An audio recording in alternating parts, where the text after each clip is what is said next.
To fight abstraction, you must have something of it in your own makeup. These words of Albert Camus ring true for more than just abstraction. It is often the case that in order to fight something, you must have some of it in your own makeup. You must take on some bit of the very thing you hate.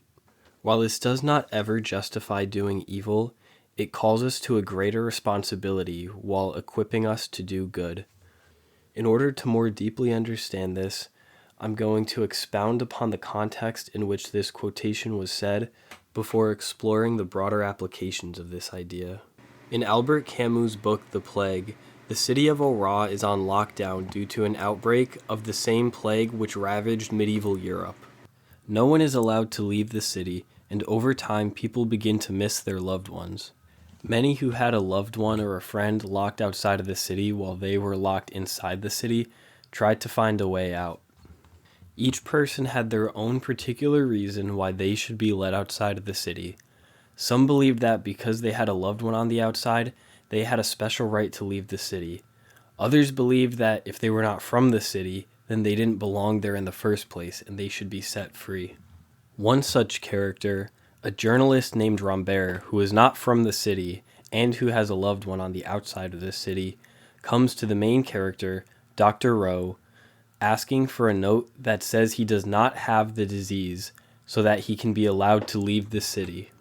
Dr. Rowe replies that this would not be sufficient to get Rambert outside of the city, but even if it would be sufficient, he could not write this note, because there is no way for him to know that Rambert does not have this disease, and even if he could figure that out, there was no way to know that he would not get the disease on the way out of the city. In essence, these rules, however strict they are, were in place for a reason.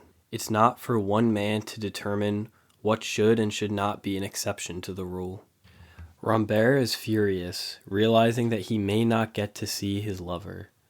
He tells Dr. Rowe that while Rambert himself is speaking the language of the heart, Dr. Rowe is speaking the language of reason, and that he lives in the world of abstractions. After apologizing for what he had said, Rambert leaves Dr. Rowe, and after contemplating it for some time, Dr. Rowe realizes that in order to fight abstraction, you must have some of it in your makeup. The abstraction in this case is the impersonal nature of these rules that stop two lovers from seeing each other. But throughout the story, we see other abstractions, such as the statistical models which demonstrate the spreading of the plague, as well as the medical science that goes into creating medicine for this plague. The biggest abstraction, however, is the thought of death looming over all the people of the city. Dr. Rowe realizes that in order to fight this abstraction of death, one must take into their own person the abstraction of medical science, the abstraction of these statistical models, and the abstraction of the impersonal rules within the city. What makes these things abstract is the way which a person perceives them. You can feel the pains of separation between two lovers, but a living, healthy person cannot feel death. Maybe he can see it in the people around him, but it is abstract because of the way that it is difficult to perceive.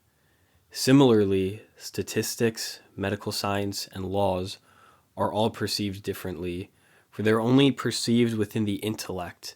They cannot be perceived through emotions and feelings and reality in the same way that the pain of separation from a loved one can, or even the pain of seeing someone die.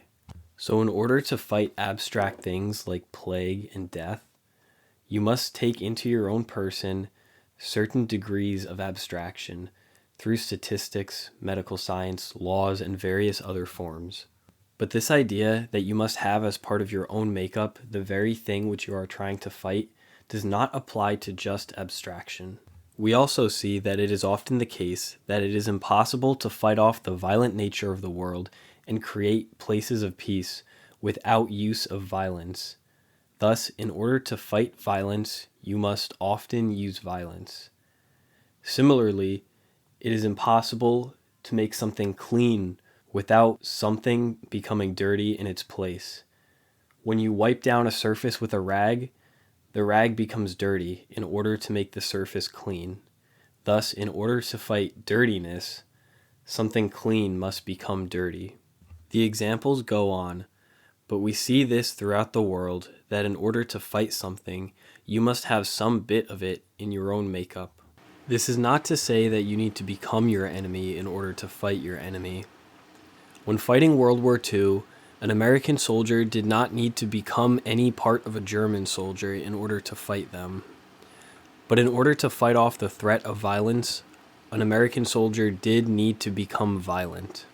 Similarly, in order to fight off the abstract threat of death, Dr. Rowe did not need to have some bit of death in his own makeup, but he had to have some bit of abstraction in his own makeup. And so the thing which must become part of your makeup has to be something incorporeal which in your eyes defines the thing you are fighting. The American soldier sees the German soldier as violence and killing. The incorporeal side of that is this idea of violence. That is what must become part of the American soldier's makeup in order to fight back against the German soldier.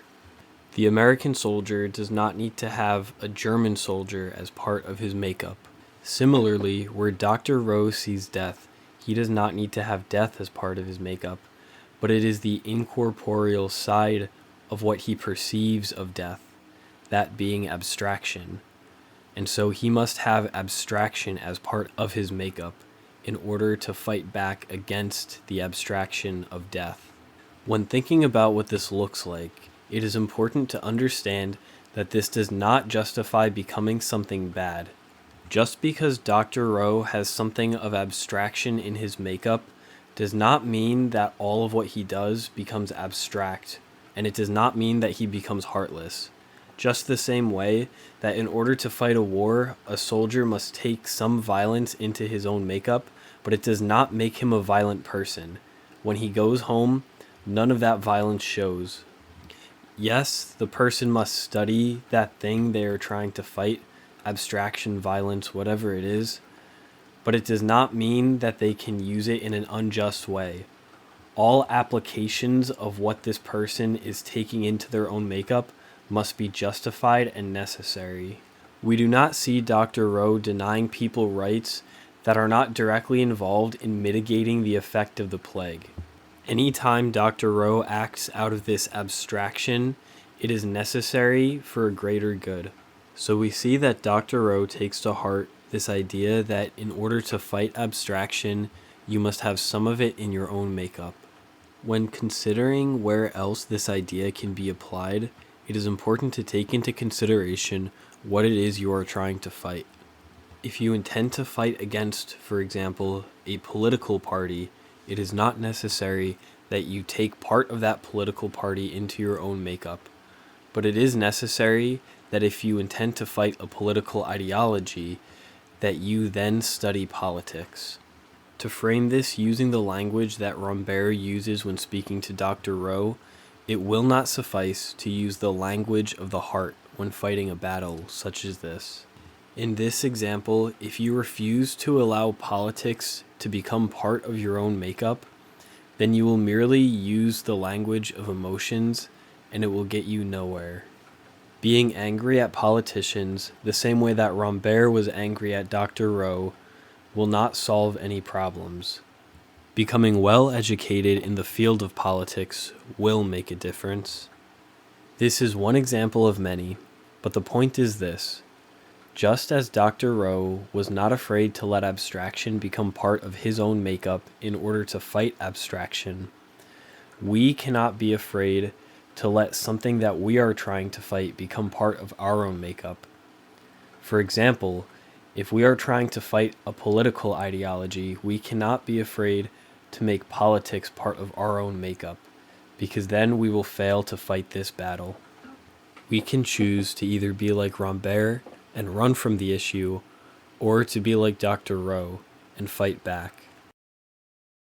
So we are left with this to ponder. What is it that you are trying to fight, and how will you allow it to become part of your own makeup so as to fight back?